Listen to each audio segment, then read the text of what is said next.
Okay, everybody, we're now I think on the third part of the solution, the robot. So now we're going to talk about suction and airflow and how you do the suction and airflow demonstration. So I have a new mic that's kind of off to the side so the robot doesn't quite interrupt it. And let's talk about suction and airflow. Well, I want to now talk about vacuum technology. And one of the things that every vacuum has is, an intake, and how stuff's going to get into the vacuum. And what I have here is our accessory hose.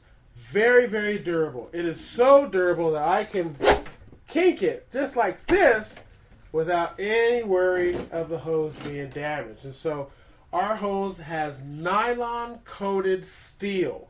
Nylon-coated steel on our hose. So let's go ahead and connect the hose to the robot. It's very simple. Line the arrows up and turn it to the right. And we're going to take our little accessory connector off for just a second. And this, by the way, is neoprene, not rubber, neoprene. Okay, so let's get started. Every vacuum has suction and airflow. You hear that? Suction and airflow.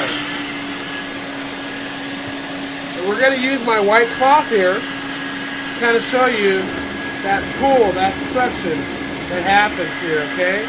So, there's the suction. You notice how the vacuum gets louder? Well, it's getting louder because it's clogged. There's nothing getting picked up here. Well, I have two of them. Let me just pull one of these off of here.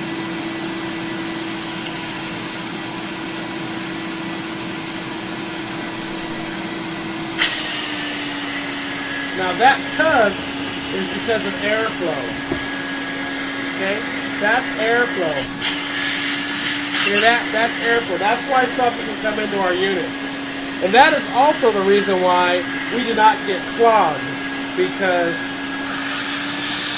all that airflow doesn't get trapped with the bag or a canister or a filter. So let's move on. So what we're going to do is I'm going to show you a little something about suction and airflow, and I'm going to show you how important each one is. So I have another cloth here, and I am going to simply ball it up in a nice tight ball, put it right inside my neoprene hose, and there it is sitting inside the hose. So I'm just going to block off the airflow and only have suction. You see the hose kicking up? I got lots of suction, but no airflow. Now, if suction was so good and so important, even though I have no airflow, that little cloth should be in the water with his brother. But the fact is that without any airflow, that cloth is still sitting in there. Now, let me show you what happens when you introduce airflow to it. Away it goes. So, remember, suction is good, but airflow is better. Without airflow, I couldn't pick up a feather off of my pant leg. So that's the suction and airflow demonstration.